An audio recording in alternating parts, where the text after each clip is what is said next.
Las alveolitis son las complicaciones post-exodoncia después de haber sacado un diente, muy frecuente igual, y las sinusitis pueden ser consecutivas a patologías de origen dentario o de origen odontogénico, por lo tanto igual debemos saber cómo es que se comportan para poder descartar los factores que puedan estar influenciando en el desarrollo de este tipo de procesos, ¿ya?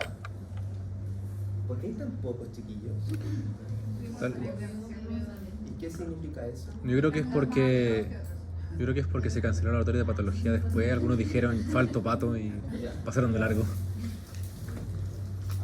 Ya, niños, entonces vamos a hablar de pericoronaritis, de alveolitis y de sinusitis. Y para comenzar vamos a hablar de la pericoronaritis, que se define como la inflamación de los tejidos blandos asociados a la corona de un diente que está o totalmente erupcionado o que está parcialmente erupcionado, ¿ya? Entonces, todo esto que va a quedar de tejido blando asociado a la corona de este diente y que se inflama, se va a denominar pericoronaritis, ¿ya? Y es que la pericoronaritis va a ser promovida muchas veces por la inflamación local en respuesta al acúmulo de material, es decir, de detritus tanto alimentario, así como de materiales externos que pueden acumularse, y que esto va a promover el proceso inflamatorio en los tejidos adyacentes, ¿ya? ¿Puede ser promovido por otros factores? Por supuesto que sí, como lo es la oclusión con un diente antagonista y que tiene que ver con la inflamación local de esa zona, ¿ya? Entonces, en general son asociados a los terceros molares inferiores, ¿ya? Poco y nada o casi nunca va a ocurrir una pericoronaritis a nivel superior. Acá los síntomas van a ser referidos al dolor, al mal sabor bucal, principalmente guiado por ¿qué? Por el material purulento, doctor, no le diga la pus, ¿ya? Por inflamación y por pus, sin artículo antes, ¿ya? No ocupen la o el, ¿ya? Microorganismos guiados que pueden promover el desarrollo de esta patología, los cocos gram positivos, así como también los bacilos gram positivos, ¿ya? Factores asociados que se puede asociar a que los pacientes puedan presentar una pericoronaritis. Por supuesto que está el estrés, ya que con este eje, digamos, que es liderado por el cortisol, se empiezan a afectar algunos balances con respecto al sistema inmune, mala higiene, ¿ya?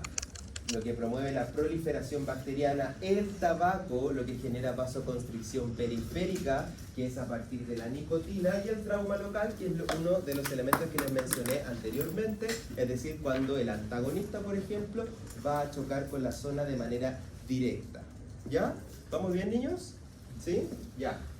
Entonces, la clasificación, ¿cómo es que la vamos a categorizar dependiendo, digamos, del tiempo?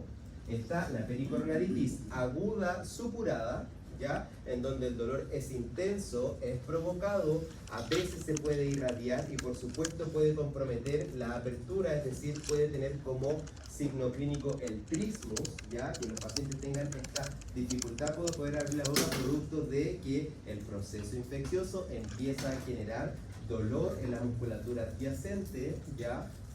Y también el compromiso del estado general como patología aguda, ¿ya? Desde el punto de vista crónico, cuando los pacientes mantienen esta infección, no se la tratan y esto lleva un tiempo prolongado, se vuelve muchas veces asintomática, sin embargo, como todo proceso crónico que tenía este dinamismo que le hablábamos antes, ya puede reagudizarse y también puede promover a la formación de quistes de origen inflamatorio, como lo es el quiste paradentario, ya que se va a originar a partir de restos del saco pericoronario. Entonces, la pericoronaritis aguda supurada se caracteriza por un dolor intenso espontáneo, ¿ya? A veces irradiado hacia la musculatura adyacente, al vientre anterior, por ejemplo, del digástrico, al pilar anterior del paladar también, ¿ya? Con musculatura en la zona. Esas zonas obviamente que van a generar una compresión en estas fibras musculares, si es que se traduce en una neurocepción de dolor, obviamente van a contraerse para evitar sentir ese estímulo y eso se traduce en la generación de tristos. ¿Ya? Compromiso del estado general, que es principalmente guiado por... ¿Por qué?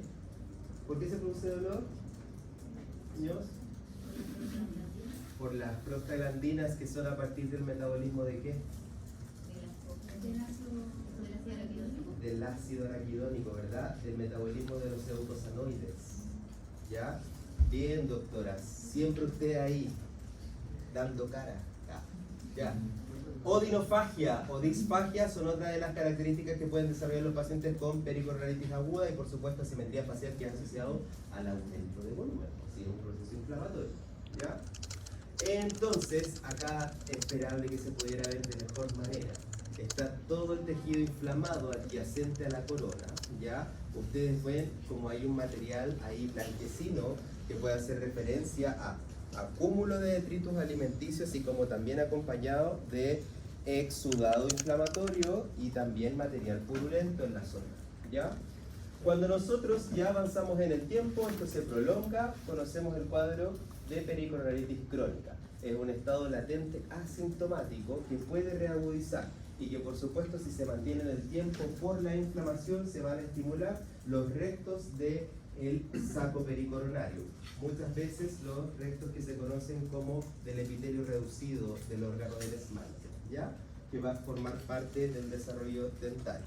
Entonces, cuando yo voy a evaluar clínicamente estos dientes, por supuesto que me voy a encontrar con este saco, con este tejido que cubre parcialmente la corona. Pues, entonces promueve a que bajo, digamos, ese tejido se vaya acumulando restos de comida, ¿ya? Lo que se forma como una bolsa que se denomina, ¿ya? Como un saquito de reservorio y que es propicio para las bacterias para que en esa zona obviamente puedan colonizar, ¿ya?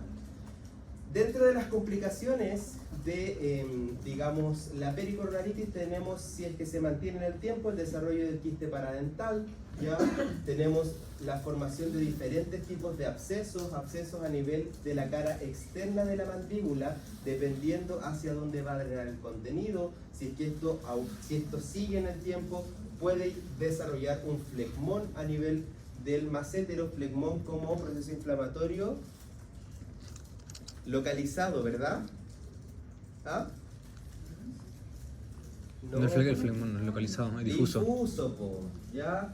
Con flegmón como un proceso inflamatorio difuso, ¿ya? Que va a comprometer el subcutáneo entre medio del tejido, el subarroneurótico que se va a extender y que si de esa manera sigue avanzando puede llegar hasta la inserción inferior del buccinador, ¿ya? A nivel de los premolares inferiores. Por supuesto que puede afectar el borde anterior del massetero, la cara externa de la mandíbula y comprometer de manera mucho más general al paciente, ¿ya? La extensión hacia los espacios anatómicos vecinos es importante. ¿Por qué? ¿Por qué es importante, chiquillos? ¿Por qué es importante?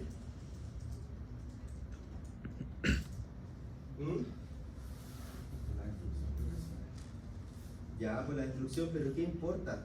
Que el proceso infeccioso, el proceso inflamatorio, que está acompañado de un material purulento, esté avanzando hacia otros lados. ¿Por el riesgo sistémico? Ya, bien. Perfecto, doctor. ¿Qué espacio está cerca de la zona inferior posterior que pueda ser de compromiso sistémico?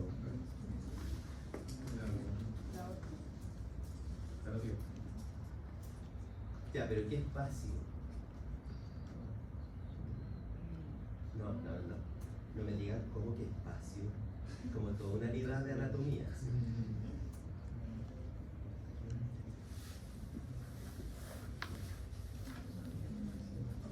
No.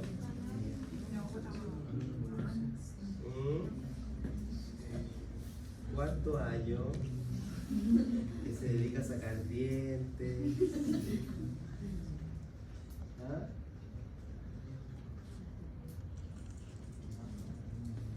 ¿Qué hay cerca? ¿Qué espacio va a contribuir un riesgo vital si está comprometido en el paciente? y que va a tener con compromiso la vía aérea, por ejemplo. ¿Ah? La faringe, te creo más, ¿sí o no? Ya. ¿Qué espacio?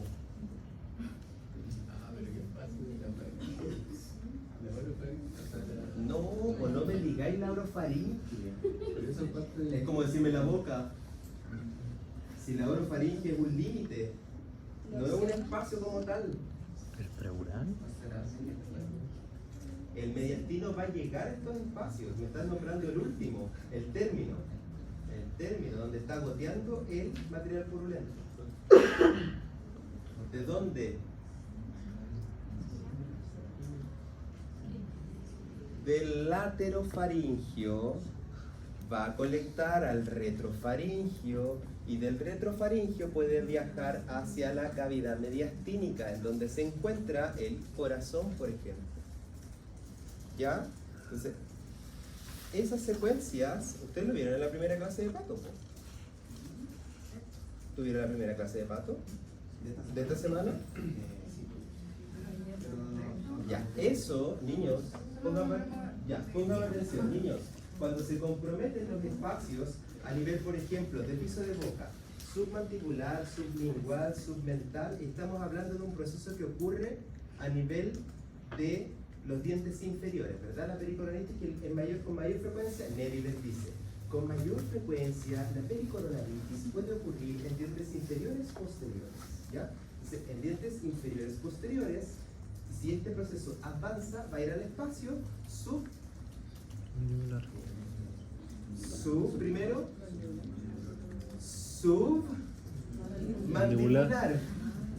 Del espacio submandibular constituye un peligro.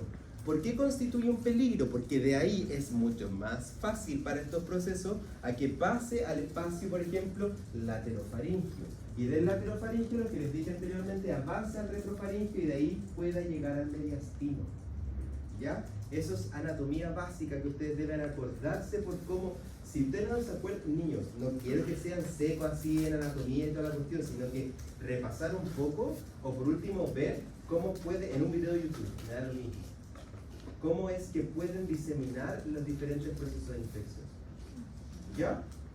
Para que tengan una idea más clara y más concreta y que no solo se acuerden de memoria, sino que lo entiendan y lo puedan relacionar. ¿Ya? Y por supuesto, si es que va a comprometer a esa zona por aumento de volumen, ¿puede comprometer la vía aérea? Por supuesto que sí, porque la va a comprimir. ¿Ya? Y ya eso constituye obviamente el riesgo vital. Con respecto al quiste paradental, que es una de las complicaciones que puede ocurrir en la pericoronaritis crónica, tenemos este proceso que puede estar relacionado principalmente a los terceros molares, ¿ya? Que es clínicamente se va a ver un diente parcialmente erupcionado muchas veces con una historia de pericoronaritis a repetición, ¿ya? Ustedes solicitan la radiografía y van a observar un área radiolúcida paradentaria. Lo pueden ver mejor en la imagen que en la proyección acá, ¿ya? Van a ver un área radiolúcida que se va a extender desde el cuello del diente hacia distal, ¿ya? Hacia la zona distal, hacia atrás, ¿ya? Y que se va a extender hacia el reborde. Eso es el quiste paradentario. El quiste paradentario debe tener historia de pericoronaritis a repetición. Ya eso es pregunta de prueba, siempre, toda la vida, ¿ya? Entonces, de origen inflamatorio. ¿Por qué? Porque va a estimular la inflamación a los restos que quedan del saco pericoronario, ¿ya? Dentro de las complicaciones, por supuesto que si nosotros vamos a hablar de un tercer molar y podemos ver los diferentes espacios que están adyacentes a este diente, podemos comprender cómo es que puede avanzar el proceso. ¿Ya, niños? Y acá, por supuesto, tenemos un esquema, un corte coronal de los espacios adyacentes o las vías por donde podría diseminar un proceso infeccioso asociado a un tercer molar. ¿Ya? Tratamiento, irrigación, antisépticos o suero también, hidratación, analgésicos, AINES para el control, digamos, del dolor en el paciente, antibioterapia solamente si hay compromiso, por supuesto, sistémico, por ejemplo, extirpación de tejidos blandos pericoronarios, la exodoncia del diente afectado y la exodoncia del antagonista como tratamiento. ¿Se hace todo esto, por ejemplo, de una? No. Bien, ¿cómo lo hacen? Tenemos que ver si el antagonista efectivamente está produciendo ese daño como para eliminarlo. Ya, usted primero ve a un paciente que tiene una pericoronaritis y le dice así como muerda, ¿sí o no? Busco la causa. Ya, busca la causa, ¿verdad? Entonces le dice muerda y en el fondo se da cuenta que el antagonista está promoviendo a la pericoronaritis, ¿sí o no? A que se inflame este saco y que obviamente está acumulando restos de comida, ¿verdad, Pablo? ¿Estamos bien? Yo estoy de acuerdo contigo, no tengas miedo. No, ¿Ya? tengo miedo. Ya. Busco tanto Ya. miedo. Ya, entonces, usted indica sacar el antagonista. ¿Y por qué no el diente que tiene la No, porque pericoronaritis? primero el diente afectado. Usted sacaría primero el diente afectado. Ya. Porque ¿Estás segura? quiero. Es que si es una infección crónica, yo saco los dos. Es que el otro va a tener una exclusión sin No me importa la exclusión del tercer molar si lo voy a sacar del cuello. ¿Ya? Yo quedaría primero el afectado. Usted le daría el afectado. Sí. Perfecto. ¿Quién difiere con la doctora? Primero controlar que no haya infección. Ya. Pero es que Yo estoy hay más acá. colitis. Paula, estoy más acá, te digo por qué. Porque ¿qué pasa si el proceso inflamatorio e infeccioso está difuso? ¿Tú puedes sacar ese diente? Ya, independiente de pueda o no abrir la boca, ¿lo puedes sacar? Pero que estamos hablando de una pericoronaritis crónica. Estamos hablando de una pericoronaritis que puede ser aguda o supurativa. Ya. ¿Qué harías en ese caso? Primero dreno y veo la evolución Ya, del- primero drenas. Sí. Indicarías, por ejemplo, antibióticos si es que el paciente tiene compromiso sistémico. Ah, sí. ¿Ya? Y podrías valorar la posibilidad de sacar el antagonista para que la sintomatología disminuya, ¿sí o no? Ya, porque no puedes ir a sacar al diente que está afectado porque vas a promover la bacteremia, Ujú. ¿sí o no? Sí. Y primero Ya. hay que eliminar la infección. Entonces primero tienes que eliminar. Y además, porque ¿qué técnica le vas a poner a ese paciente si ninguna le va a tomar si el proceso está difuso? ¿Sí o no? Sí. Ya. Entonces, eso es lo que debe quedar claro. Extirpación de los tejidos blandos pericoronarios se puede realizar cuando el proceso está más controlado, pues en los casos crónicos, etc. ¿Ya? Entonces, esas son cosas que ustedes deben ver, pues chiquillos. Si el proceso está difuso, si es una pericoronaritis que ahora ya no se explica tanto, que es de carácter seroso, que es cuando el líquido todavía no tiene la suficiente cantidad de proteínas ni suficiente cantidad de bacterias ni infiltrado inflamatorio para producir lo que es el pus, ¿ya? Cuando está de manera serosa, ustedes no van a colectar nada. E incluso supurativa difusa. Ustedes aprietan y va a salir un poquito, pero toda la induración sigue, porque está infiltrado entre medio. ¿Ya? ¿Les va quedando claro? Entonces ahí la mejor manera de llevar a cabo ese tratamiento es sacar el diente de arriba. Y después antibiótico y después sacamos la hoja. ¿Ya? Doctor, una duda. ¿Y el debridamiento en qué momento se realizaría? No es necesario. ¿Cómo? El debridamiento de los tejidos, El debridamiento de los tejidos se refiere a la irrigación, a la limpieza. pero no cortar. También se refiere a sacar el tejido pericoronario, Ujú. extirpación del tejido blando. Pero por eso, en ese caso, sí, indica primero la exodoncia del antagonista. Y después, No, pues, si usted indica la exodoncia del antagonista y desea controlar a ese paciente y después va a sacar el de abajo, ¿ya? O en el mismo tiempo puede sacar el de abajo, no tiene necesidad de sacar ese opérculo, ese lengüita de tejido. ¿Ya? ¿en qué momento se...? ¿En qué momento lo puedes indicar? Cuando el diente está completamente erosionado, por ejemplo, y el diente necesite dejarse en boca porque le falta otro diente, por ejemplo. Ah, ¿Ya? Y tienes este saco, este capuchón que le está generando, digamos, la inflamación pericoronaria. ¿Ya? Entonces, acá te falta, por ejemplo, un primer molar. Ese diente se va a influir en la oclusión normal del paciente, retiras ahí el opérculo que está generando los cuadros, la repetición de pericoronaria. Valorando sí que ese paciente no tenga ni un proceso quístico asociado. ¿Ya? no se les ocurra sacar un opérculo, un tejido que esté generando pericoronaritis y adentro tiene una área osteolítica. Hay que sacar el diente. ¿Ya? Ya. Entonces, ya pasamos de la pericoronaritis a las alveolitis, ¿ya? Que son las inflamaciones asociadas a los alvéolos posteriores a la exodoncia, este proceso patológico, inflamatorio e infeccioso localizado que va a ocurrir en las paredes de estas estructuras y que por supuesto va a ocurrir de manera secundaria a una exodoncia. Prevalencia va a ser mayoritariamente en mujeres, ocurren mayor en mandíbula y en la zona de los molares y en la zona de los premolares. ¿Por qué creen que es más en mujeres?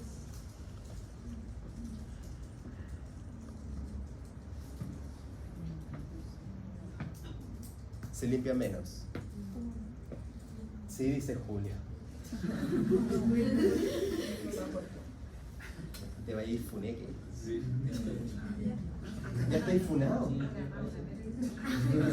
Se las lleváis contadas. Bien, doctora, bien. Excelente, ¿por qué? Porque ahorita no, o sea, la población. ¿Cómo? Ay, no,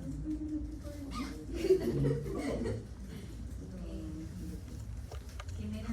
Ay, estoy conspirando. Pero me sale más de esa. Bien. Entonces promueve los eventos trombóticos. Bien, son un complemento ustedes. Son complementos, sí, ya me di cuenta en el laboratorio. ¿Ah? Ya. Bien, porque los anticonceptivos promueven eventos protrombóticos, ¿ya? Por lo tanto, va a llegar menos riego sanguíneo a la zona que se pretende reparar, ¿ya? Por lo tanto, ahí, si es que nosotros sacamos el factor anticonceptivo, la alveolitis va a ocurrir por igual, en los dos sexos, ¿ya? Pero, como hay que considerar ese factor porque es común en la población, se da mayoritariamente en mujeres, ¿ya? Por si leen el otro en el libro. Esa es la explicación, ¿ya? Entonces, variedades de las alveolitis, seca y húmeda. Dentro de los factores asociados, los factores asociados es muchos, multifactorial. Y es que acá va a depender de la presencia del microorganismo, del grado de virulencia del microorganismo, de que si es que alcanzó la masa crítica del microorganismo.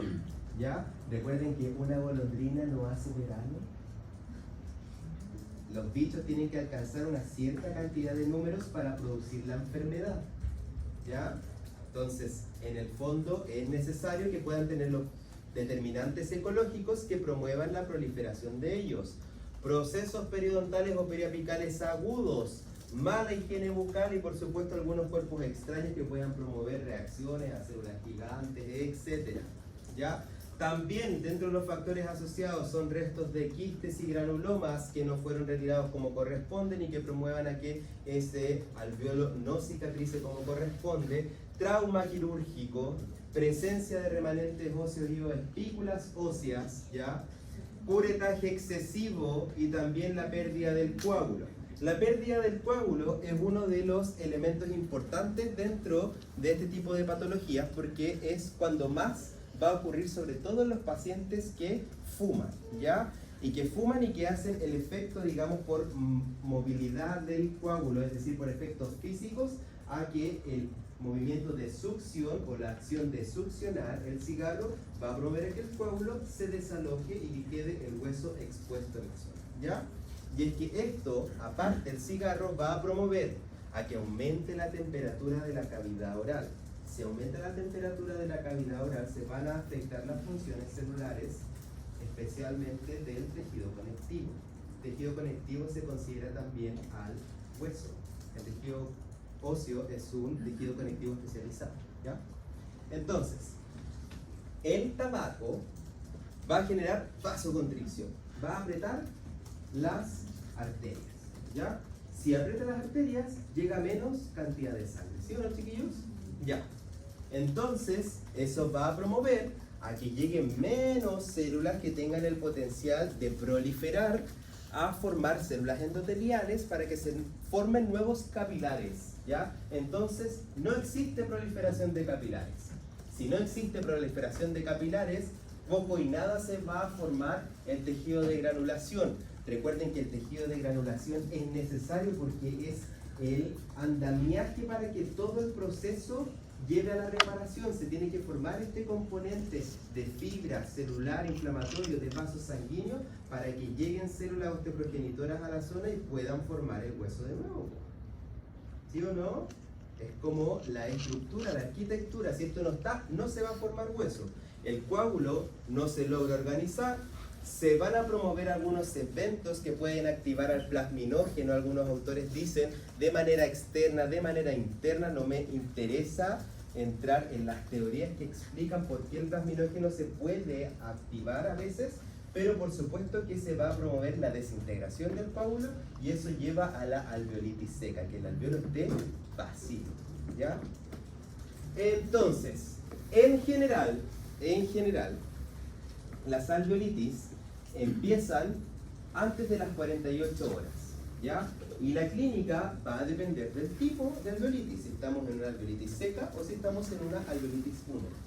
El dolor va a ser una característica general, por supuesto, pérdida parcial o total del coágulo, dependiendo del cuadro clínico que estamos teniendo, la exposición del alveolo y el mal olor bucal, ¿ya? Y es que acá en las imágenes, por ejemplo, chicos, podemos ver claramente la infección dentro del alveolo y cómo es que este no está siendo promovido hacia la reparación, porque lo vemos con signos claros de inflamación y también con contenido material purulento. La alveolitis seca es de cicatrización retardada, ¿ya? Y que muchas veces no se asocia a una infección. ¿Por qué? Porque se debe a la pérdida del coágulo, ¿ya? Acá está vacío el alveolo, el hueso está expuesto, lo que se denomina alveolo desnudo. El dolor es intenso e irradiado. Algunas veces dicen porque las terminaciones nerviosas están hacia el aire entre medio, ¿ya? Entonces eso por supuesto que va a activar a los nociceptores, etcétera, para que esto duela de mayor manera si lo comparamos con una alveolitis húmeda. En comparación, por supuesto, acá tienen una comparativa de cómo un alveolo está en reparación normal, con sus suturas en su posición, con su malla de fibrina cubriendo como corresponde y no hay signos inflamatorios adyacentes, ¿sí o no? Se ve más bien rosadito, etc. A diferencia de lo que observamos en una alveolitis, en donde vemos el alveolo vacío, una alveolitis seca.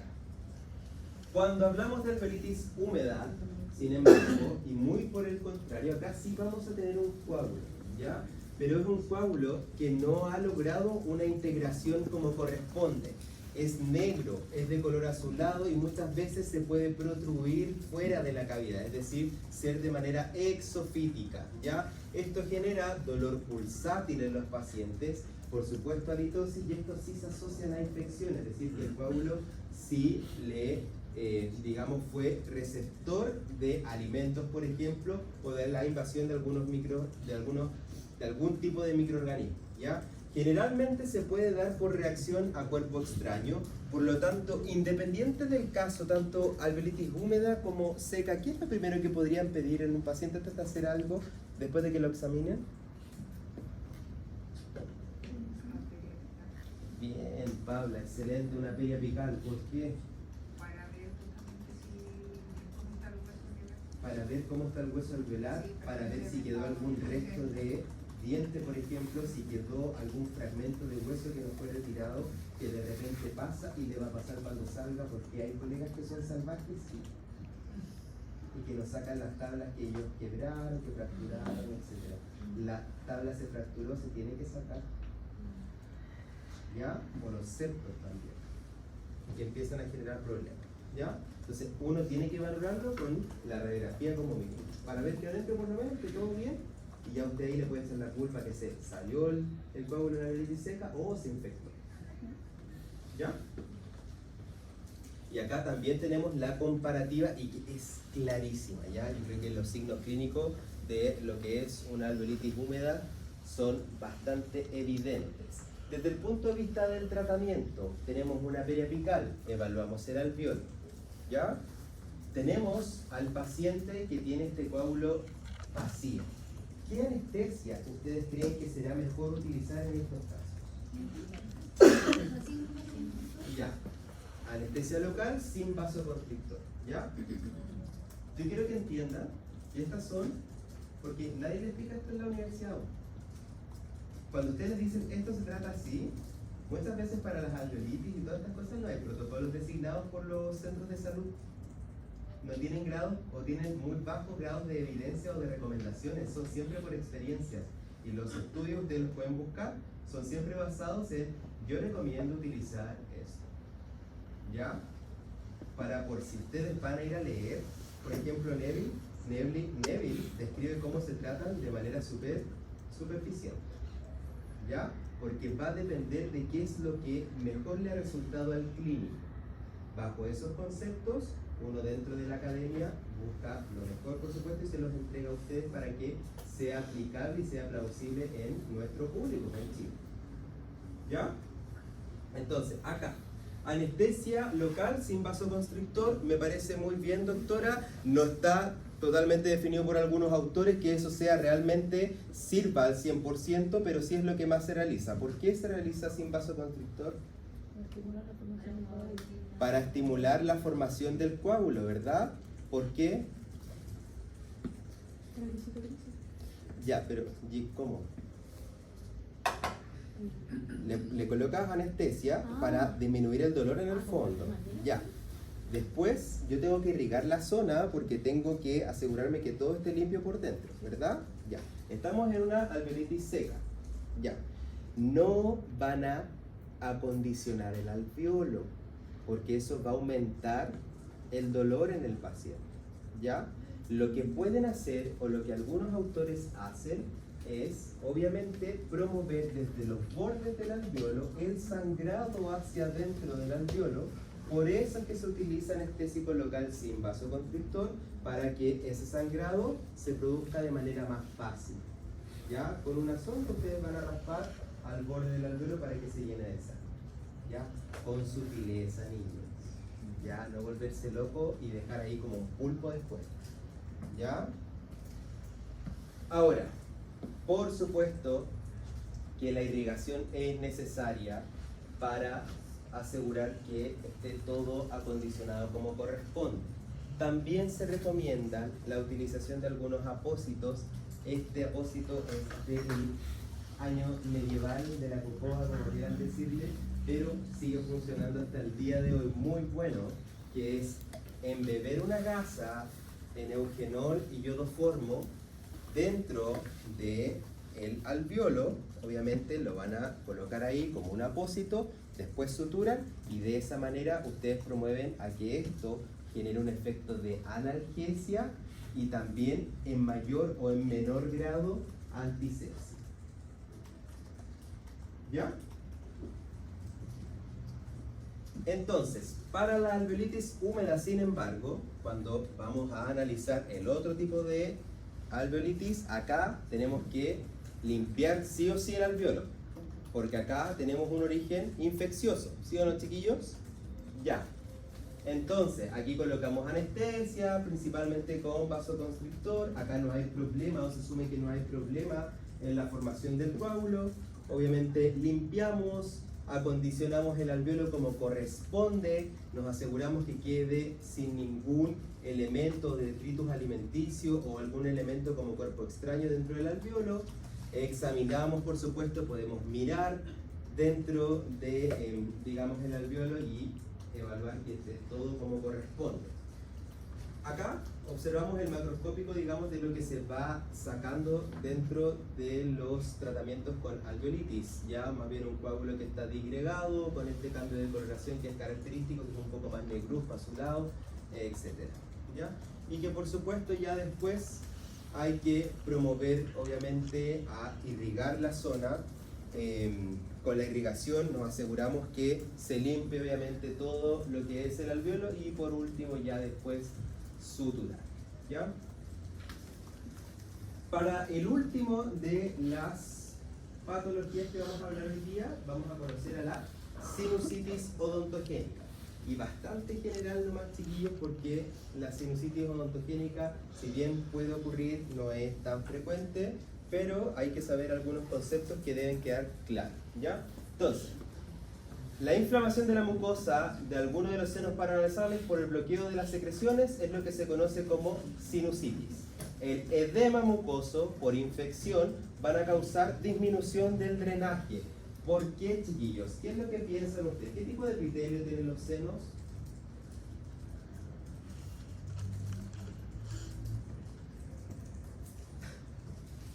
Doctora, ¿qué tipo de epitelio tienen los senos? ¿Epitelio cardíaco? No. ¿Epitelio digestivo? No. ¿Respiratorio? Bien, doctor. Epitelio respiratorio. Y como buen epitelio respiratorio, las células tienen una especialización apical. Esa especialización apical, ¿cuál es? Microvellosidades. ¿Ah? ¿Tienen microvellosidades? ¿El epitelio respiratorio? ¿Sí? No.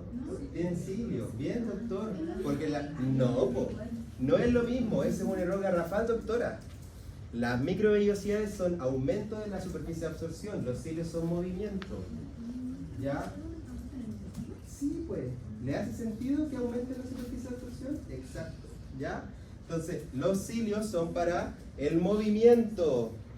¿Ya? El barrido de los diferentes contaminantes. Entonces, cuando este epitelio es afectado por el aumento de la secreción mucosa, por supuesto que lleva al trauma en los cilios y estos compadres dejan de hacer su función y se empiezan a volver rígidos. Entonces, no van a hacer lo que deben realmente hacer, que es mover, transportar. ¿Ya? ¿Cuál es la causa de la sinusitis odontogénica? Anormalidades anatómicas, desviaciones septales que pueden comprometer el ostium, que es por donde se drena, cornetes con anomalías en forma, trauma facial, osteotomías maxilares, tenemos también intubaciones prolongadas que pueden promover a la colonización bacteriana, lesiones tumorales como quistes o pólipos o incluso mucoceles o también neoplasias malignas, algunos tipos de adenocarcinomas que pueden ocurrir en esa zona, exodoncias y una extensión de infección odontogénica. Exodoncia cuando los dientes son antrales, principalmente molares, pero también se considera antral los premolares, y cuando fracturan la raíz y tratan de ir a buscarla y la empiezan a introducir al seno. ¿Por qué? Porque las piezas antrales pueden estar realmente separadas de los senos por al menos por 2 milímetros de una cortical, o hay casos en donde hay alteraciones de la normalidad, ¿ya? En donde las raíces solo están limitadas por la membrana sinusal. Nada más, no hay hueso. Entonces, sacan el diente, fracturan el ápice, lo van a buscar y lo insertan. Porque rompen la membrana. ¿Ya? Y eso obviamente al tiempo va a desarrollar una sinusitis odontogénica. Dentro de los microorganismos asociados, ahí tienen algunos ejemplos. Está el moraxella, están los haemófilos y algunos estreptococcus que pueden promover obviamente la infección en estas áreas, y eso depende solamente del comportamiento desde el punto de vista patogénico de ellos. Entonces, signos y síntomas. Dolor maxilar a la presión. Hay dolor similar odontogénico, pero no se identifica el diente muchas veces, ¿ya? Fiebre, rinorrea purulenta, hay descarga rinofaringia, ¿ya? La descarga rinofaringia, chiquillos, es algo que igual es común cuando uno se resfría. No sé si les pasa cuando uno se enferma y se va a acostar y uno traga, y traga, y traga. Y uno se da cuenta que es como que fueron un goteo. ¿Ya? Eso es común en los... Ya, no sé, a mí ya me pasa. Es normal, ocurre, ¿ya? Pared anterior del seno maxilar con sensibilidad a la percusión también son otros de los síntomas que pueden relatar los pacientes, ¿ya? Desde el punto de vista imagenológico, por supuesto que nos vamos a apoyar con este tipo de exámenes para poder evaluar estas cavidades, ¿ya? No se ocupa tanto la radiografía de Waters o de Waters, como quieran decirle, ¿ya? Que esta inclinación en 45 grados para poder evaluar la radiolucidez o la densidad de los senos, ¿ya?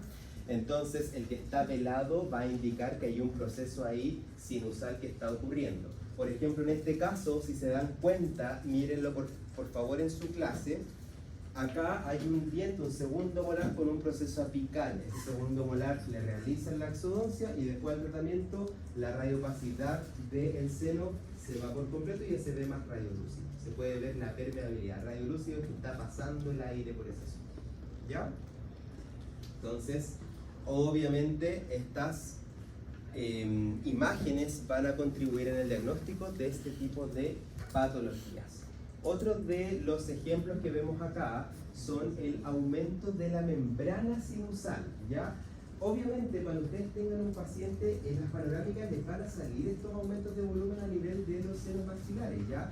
No se hagan los locos cuando corresponde, cuando son muy grandes, ustedes pueden derivar al otorrino, no hay ningún problema con eso, ¿ya? Porque se debe descartar algún proceso neoplásico, por ejemplo, como les dije anteriormente, ¿ya? Si es que ustedes ya descartaron el origen dentario, sobre todo de las piezas antrales, ¿se va entendiendo, chiquillos? Las piezas están bien, en todas yo veo espacio periodontal conservado, veo cortical, ninguna en realidad está teniendo un problema, ni desde el punto de vista clínico, ni desde el punto de vista al paciente, pero sí yo veo que la membrana sinusal está engrosada, o sí yo veo que hay un aumento de volumen que me da la radiografía con una imagen que me guía a un pólipo o alguna otra entidad. ¿Ya? Entonces, esos son elementos que hay que considerar. ¿Ya? Cosa que no se observa en la siguiente imagen, donde sí vemos algunos procesos periapicales y que en ese caso, obviamente, hay que considerar, no se ve nada, hay que considerar el buen diagnóstico y el correcto tratamiento. ¿Ya? Obviamente una vez se trata el proceso odontogénico, hay que ir controlando para ir viendo la evolución de estos compartimentos. ¿Ya? Se clasifica según el tiempo de evolución en aguda, subaguda y en crónica, y el tratamiento va guiado a la antibioterapia, a la analgesia, a algunos antiinflamatorios y por supuesto desde el punto de vista sistémico, como siempre, hidratación para que los procesos fisiológicos se puedan desarrollar como corresponde. ¿Ya? Entonces, importante, niños, ¿qué es importante? Las pericoronaritis son frecuentes y de fácil tratamiento. Esto nos ayuda a evitar complicaciones, como bien hablamos durante la clase, el paso de las infecciones hacia otros compartimentos anatómicos. Las alveolitis son complicaciones post-exodoncias muy frecuentes y dolorosas para el paciente, por lo tanto también es importante que sepamos detectarlas y tratarlas. Y las sinusitis maxilares pueden ser de origen odontogénico, entonces hay que tener claro cuál es la anatomía correspondiente de los dientes, cuáles son los dientes que pueden tener mayor o menor relación con los senos y cómo se pueden comportar si es que estos tienen un proceso infeccioso, digamos, en curso. ¿Ya? ¿Dudas? ¿Tutelis? ¿De qué tuvieron prueba? ODP. Ya.